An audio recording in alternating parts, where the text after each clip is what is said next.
Bienvenue dans ce 4e vlog de l'Avent. Nous sommes le 4 décembre, un vlog par jour jusqu'à Noël. Alors, dans ce 4e épisode, on va se concentrer non pas sur votre hôte Céleste Grant, aka Bunker Sauvage. On va un peu se concentrer sur sa compagne, alias femme, alias épouse, alias aka Charlotte Grant. Car elle a pris mon nom de famille, comme toute bonne femme qui se respecte.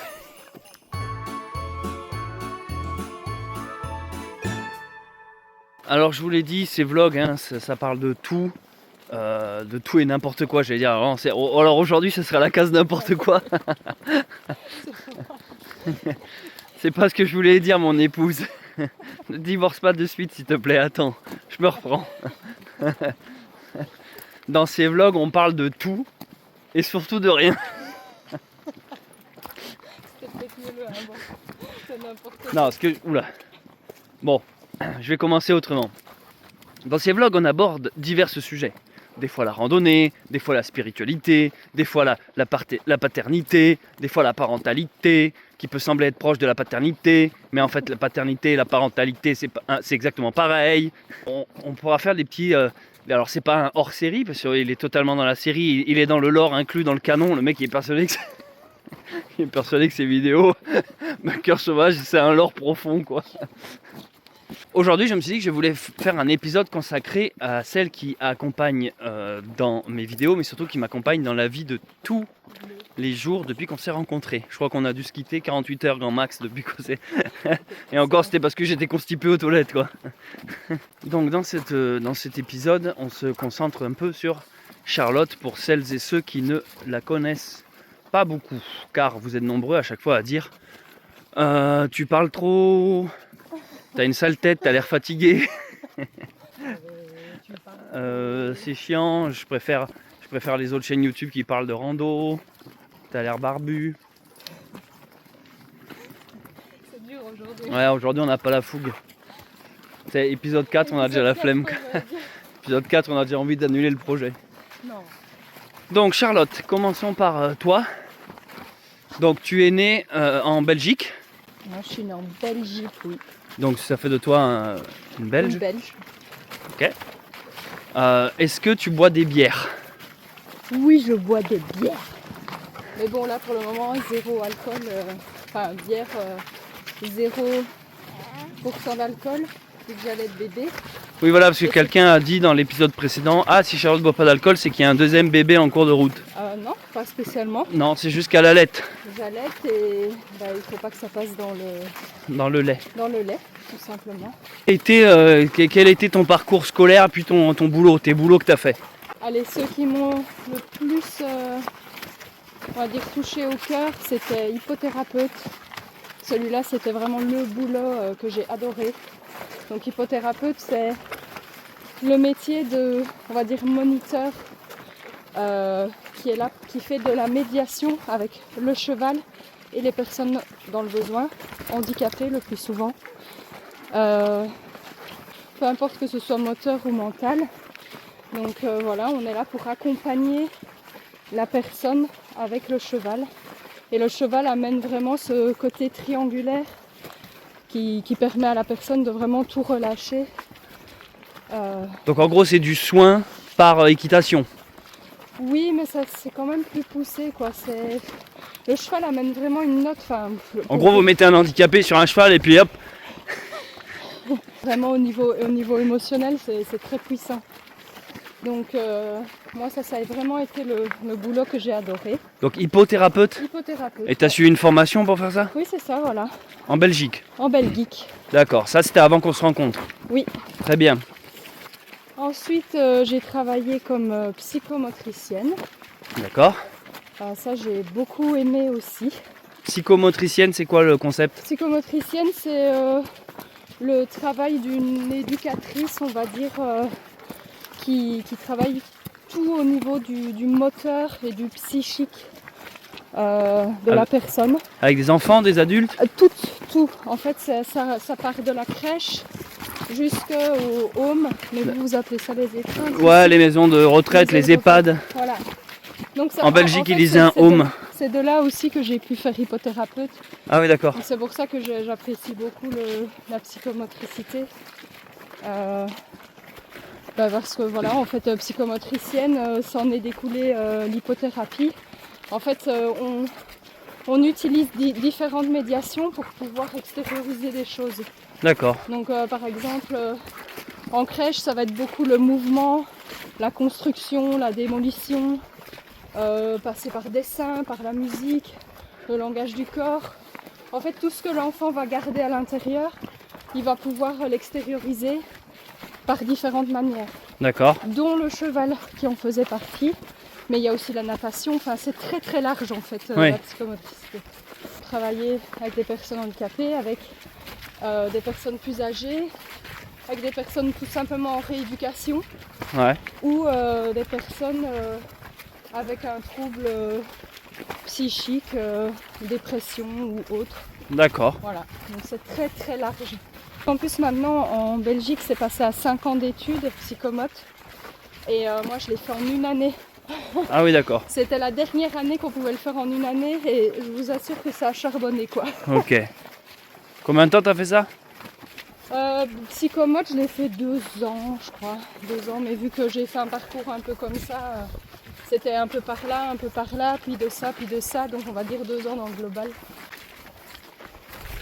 Et le dernier boulot, institutrice primaire, qui est à la base les premières études que j'ai faites. Et Donc institutrice primaire, hein, pour l'équivalent français, c'est maîtresse d'école ou professeur des écoles. Oui. Donc Charlotte était maîtresse. oui, j'étais maîtresse, ouais. Juste avant de justement ne plus être reprise en tant qu'instit, et où j'ai décidé de partir en pèlerinage et rencontrer mon cher et tendre mari. Charlotte, si vous voyez, elle a toujours eu des Boulots liés à l'enfance. En des boulots liés à l'enfance, mais aussi des boulots liés à l'aide et l'entraide vers autrui. C'est toujours vers un truc, vers le soin, vers l'accompagnement, vers l'aide. Donc déjà, ça reflète bien la personnalité de Charlotte, qui est de se tourner vers l'autre, quoi, à l'inverse de l'égoïsme et l'égocentrisme. Stit, tu l'as été combien de temps? Je l'ai été 4 ans. 4 ans. Ouais. Et donc là-bas, si j'ai bien compris, c'est que généralement, en fait, chaque année, ils renouvellent vos postes. Et toi, en fait, ta dernière année, ils ne t'ont pas renouvelé, c'est ça, en arrondissant les angles? Oui, en arrondissant les angles, c'est un peu ça. En fait, oui, voilà, c'est ça. En fait, j'ai pas été reprise en tant qu'instit. Et donc, j'avais l'opportunité de pouvoir bouger un peu. Et donc, c'est ce que j'ai fait. J'ai pris la liberté de partir. Donc c'est à ce moment-là que tu t'es dit, je vais aller en France faire un pèlerinage. Exact. Donc tu as choisi Lourdes. J'ai choisi Lourdes, oui. On s'est rencontrés quand je suis arrivée à Lourdes. Parce que moi j'arrivais parallèlement aussi à Lourdes avec ma petite ânesse sur mon aventure, le Messager, disponible sur la chaîne YouTube. Et donc à partir de là, qu'est-ce qui se passe? Tu me rencontres, on marche ensemble et... En fait, vu que j'avais la disponibilité et le temps, vu que je n'avais pas d'autres emplois qui m'attendaient, j'avais vraiment la possibilité de marcher autant de temps que je voulais. Oui, t'avais pas genre 2 semaines pour marcher et puis pour rentrer en Belgique. C'est ça, voilà. Ok. Donc en fait, ça, je pense que ça a été aussi un truc libérateur pour moi, dans le sens où, voilà, on marchait tous les deux et on n'avait pas de limite en fait. Ouais. D'où on a marché jusqu'à la limite de l'océan. C'est ça. Parce que Charlotte, elle était libre de tout contrat et de tout boulot. Et moi j'enquillais à ce moment-là les boulots de merde à droite à gauche sur Toulouse, sur même la région Occitanie, enfin des trucs d'intérim, des divers boulots alimentaires, voilà, chercher le mot. Et finalement, quand on a plus ou moins un peu tout quitté en même temps. Alors tout quitté avec des guillemets, hein. Moi c'est juste, je me suis dit, je veux faire de YouTube mon gagne-pain, donc j'ai vraiment tout misé là-dessus. J'avais décidé d'arrêter de perdre du temps dans du boulot qui ne me correspond plus. Donc ça a donné à partir de là les vidéos Messager. Et Charlotte, elle, c'était finalement un peu pareil. Alors pour le coup, on dit souvent, pour aller plus vite, oui, elle a tout quitté. Et c'est parce que Charlotte, physiquement, elle a vraiment quitté son pays, ses amis, sa famille, qui sont tous restés en Belgique. Alors, est-ce que vite fait, tu peux en toucher 2 mots de ce truc qui fait qu'on a marché ensemble? Et en fait, après, très vite, tu t'es dit, ok, j'aménage dans le sud de la France. Moi, je suis tombée amoureuse de ta région. Ouais. Parce que ça me faisait franchement penser à la Belgique, mais en plus vallonné, un peu en mode petit hobbit, quoi. Et voilà, et puis bon, je suis tombée amoureuse de toi aussi. D'abord, quand même. En plus vallonné aussi. En plus vallonné aussi. Et donc, j'ai décidé à ce moment-là de déménager. Donc, toi, tu vivais en Belgique, hein? Je vivais en Belgique, et donc ça a été un gros déménagement, parce que il y avait quand même mes petits animaux à ramener. Il y avait tous tes animaux, puis je t'ai dit, il y avait ta famille aussi. Oui, bien sûr, mais eux ne se déménageaient pas. Non, mais je veux dire, c'est émotionnellement, c'est quelque chose, quoi, de quitter son cercle familial et amical pour venir s'éloigner, finalement. Ça, c'est le plus difficile, je pense. En fait, quand on dit, oui, voilà, on quitte tout, on change de vie, il y a de gros sacrifices derrière. Mais ce sont des choix. Maintenant, évidemment que c'est difficile de laisser les amis et la famille. Ce qui est génial maintenant quand même avec les réseaux sociaux, il faut avouer que c'est très peu probable de perdre contact avec ceux qu'on aime. C'est pas comme à l'époque où on devait envoyer des corbeaux, quoi. Donc une fois que tu as aménagé ici en France, c'est vrai qu'on a dit un peu plus tôt qu'on s'est un peu jamais quitté depuis qu'on s'est rencontrés, mais c'est vrai, globalement, on a vraiment toujours été ensemble avec Charlotte. On est très, je pense que ça se voit dans les vidéos, on est très complices, fusionnels. Ouais. On a les mêmes délires, on est sur la même longueur d'onde. Alors je sais que beaucoup ont l'impression des fois dans les vidéos que vu que je parle tout le temps et que c'est toujours moi qui filme et on voit toujours ma tête et tout, comme si j'écrasais un peu Charlotte ou du moins sa présence. Mais après, bon, c'est l'occasion, cette vidéo, de le rappeler. Charlotte, c'est pas spécialement son dada. Non, moi parler devant la caméra, je perds mes mots. En fait, c'est pas mon truc. Moi, En fait, il faut savoir que Céleste, lui, tient sa chaîne depuis 14 ans, bientôt 15 maintenant. C'est ça. Moi, je suis arrivée donc il y a 3 ans, on va dire 2 ans et demi où j'ai été révélée à peu près. Et c'est vrai que pour les nouveaux, vous avez l'impression qu'on tient une chaîne à 2 parce qu'on est dans un délire de randonnée, de famille. Sauf qu'en fait, non, Céleste tient sa chaîne seule. C'est lui qui fait du montage, c'est lui qui trouve les idées. Même aujourd'hui, c'est lui qui m'a proposé cette idée. Alors j'étais réticente parce que moi je ne suis pas du tout à l'aise derrière la caméra, je préfère la tenir et être... En fait, de base, YouTube, c'est vraiment la passion de Céleste. Et il a pu en faire son métier. Moi, c'est vraiment pas mon truc, ça me dérange pas d'apparaître et d'être dedans, mais je suis pas à l'aise de discuter, de trouver des sujets, etc., quoi. Il y a des chaînes YouTube où il y a des couples, et je sais pas ce qu'ils se sont dit les couples, mais souvent j'imagine c'est genre viens on fait une chaîne à 2, tu vois. Donc il y a vraiment une part 50-50 de homme-femme, duo, on fait un truc, que là c'est pas ce modèle-là en fait. Avec Charlotte, je pense même, je sais pas si ça arrivera, mais c'est pas impossible qu'un jour je fasse des vidéos de série tout seul et qu'on voit même pas Charlotte en fait. Ah oui, bien sûr. Oui, non, mais je préfère prévenir parce que je sais très bien que ce jour-là, ça va être vous êtes plus avec Charlotte, vous êtes quittés, machin. Oui. Du coup, maintenant, vu que tu n'es pas youtubeuse et que tu n'es pas non plus instit en France, que fais-tu ? Donc, d'abord, j'ai fait une formation ici en tant que transporteuse équin. Donc je peux transporter des animaux d'un point A à un point B. Et ensuite, je me suis mise en tant qu'indépendante dans l'apiculture pour la production de miel, la vente de miel sur des petits marchés locaux et aussi donc, la farine de châtaigne que l'on est en train de faire. Et on va vendre tout ça sur les marchés médiévaux prochainement. Alors je pense qu'un point qui serait intéressant de souligner, parler 2 secondes en tout cas, c'est qu'avec Charlotte, on a été confronté à la difficulté du changement de pays. En fait, quand Charlotte est arrivée de Belgique à la France, on pensait vraiment pas que ça allait être aussi galère. Par exemple, premier point, vu que Charlotte devient française, vu qu'elle exerce sur le sol français et qu'en plus on s'est marié, on a eu du mal à lui faire sa carte vitale. Parce que c'est un truc qui n'existe pas en Belgique. Ça s'appelait comment le truc Pass. Le pass. Ouais. Ouais, donc en fait, on a hérité d'une sorte d'aide et de soutien Ouais.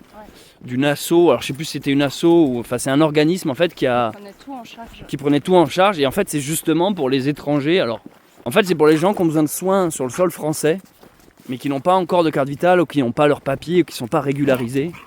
Et du coup, on est passé par cette case-là.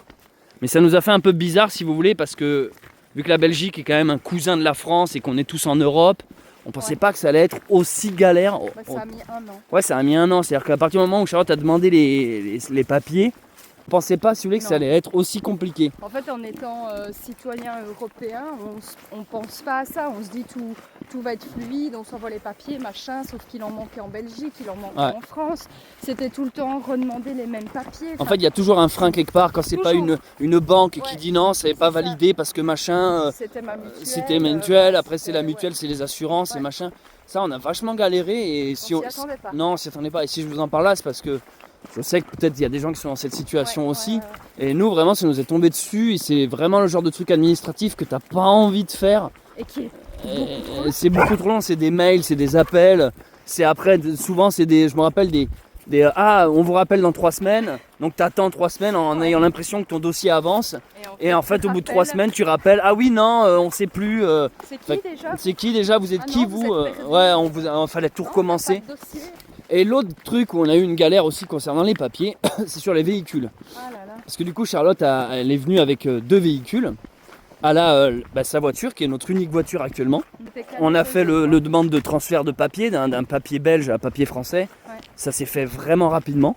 Le deuxième véhicule, on vous en a parlé un peu plus tôt, c'est la bétaillère, le camion blanc, qui permet du coup à Charlotte de faire le transport équin. Et lui, ça a été toute une autre paire de manches. Ça a mis 1 an aussi. Un peu plus, je crois, d'1 an même. Oui, bah oui. Ouais, un peu 2 plus ans. d'1 an. Donc lui, c'est parce qu'en fait, vu que c'est un camion qui permet de transporter des animaux, c'est quand même d'autres normes, parce que c'est des animaux vivants. Donc en fait, on a dû repasser à ce qu'ils appellent la drill, c'est ça hein? Ouais, la drill. La drill, les mines aussi. Ouais. En fait, on a dû presque repartir de zéro avec ce camion, parce que c'est pas les mêmes normes, avec des gros guillemets, entre la Belgique et la C'est France. ça, ouais. Et ça s'est joué à des détails, hein. C'est genre, il vous manque pas des feux, des feux de gabarit, ouais, si, des feux de gabarit, donc on a dû installer ça. En Belgique, elle avait une boule, avec le camion on peut tracter, mais en France on peut pas, parce que c'est pas les mêmes lois de poids et tout ça. C'est ça. Et en fait, ça a pris tellement de temps, et on a eu seulement la nouvelle. Et en plus, ils avaient perdu notre dossier. Oui, les gars, ils nous ont appelés. Nous, on croyait que notre dossier était en stand-by. On s'est dit, bon, faut attendre apparemment. En plus, c'est moi, ils me demandaient d'envoyer des chèques. J'ai envoyé des papiers à je ne sais pas qui. J'étais, ah bon, ils me demandent de payer, je paye. Parce que j'avais envie que ça avance. Au bout d'un moment, t'as plus envie de te faire chier. Donc tu dis, bon, ils veulent encore 150 boules. Allez, hop, envoie ça, ça ira plus vite. Puis plus de nouvelles. Puis un beau matin, on a un mec qui nous appelle, mais on a cru que c'était une blague. Hein. Oui, bonjour. C'est vous là, Charlotte hein en fait, j'avais mis le dossier sur l'angle du bureau. J'avais oublié. Tu sais, le mec, il avouait à demi-mot qu'il avait jamais touché notre dossier et que là, il partait en vacances, il était en train de ranger ses papiers. Et qui venait de voir que merde, j'avais oublié de vous répondre, ça fait 6 mois. Oui, mais c'était ça. Ouais. Alors du coup, grâce à son erreur, après, il nous a un peu accéléré le dossier. Il s'est dit, bon, attends, eux, on va les mettre en priorité. Enfin, priorité au bout d'1 an et demi, quoi. Oui, c'est ça, c'est bien. Ah, c'est rapide finalement. Et là, on a eu la réponse seulement il y a 2 jours, je crois. Hein. Que ça y est, on va avoir la carte grise. C'est ça, ouais.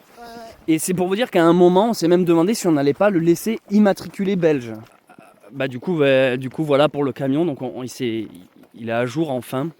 Voilà, bon, tout ça c'est très technique, hein, ça fait pas rêver, mais c'est la réalité. Et je pense que c'est aussi bien de vous partager un peu ces trucs. Bon, ben voilà, les amis, je sais pas ce que donnera cette vidéo. Je pense que c'est assez intéressant pour les gens qui déjà voulaient en apprendre un peu plus sur Charlotte, mais aussi un peu plus sur cette situation de passer, d'aller vivre dans un autre pays finalement, parce que là c'est Charlotte qui passe de Belgique à France, mais au final on aurait eu les mêmes problèmes si on avait été à l'étranger, en fait bien plus loin. Hein.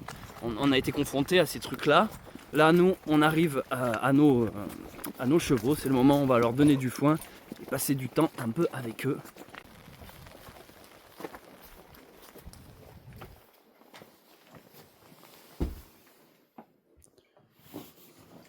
Oh là là, ça a bien diminué le foin. Regarde les poules. Hier encore, elles étaient sur les bottes. Ça va les poulettes? Alors, en même temps, tu m'étonnes avec les vaches qui mangent en plus. Regarde toutes les poules, elles sont là. T'as vu bébé les poules? Le moment babine de la journée. T'as regardé là, il y a une belle calèche. Il y a une belle calèche, alors c'est presque la même que la nôtre. Mais c'est plus une calèche de transport de marchandises celle-là. Mais vous voyez, c'est le même système d'amortisseur. Il y a un coffre au trésor dedans. Et vous voyez, les freins à l'époque, c'est ça. Tu tournes ça là. Ça fait un pas de vis ici. Qui vient serrer un patin que voici là. Ça vient appuyer le patin ici contre le métal de la roue et ça freine. Voilà. Une vraie calèche. Je pense que je pourrais y mettre les babines. Alors celle-là, elle a l'air un peu lourde. Il faudrait plus un cheval de trait, je pense. Un Tidus, ouais. Mais peut-être un jour, avec nos amis qui nous prêtent le champ pour les babines, on pourrait essayer de s'en servir. Quand tu marches comme ça, on dirait un personnage de Minecraft. Ah ouais, tu sais, avec les jambes qui ont du mal, là, cubiques. Ça, c'est Violette. Et ben Violette.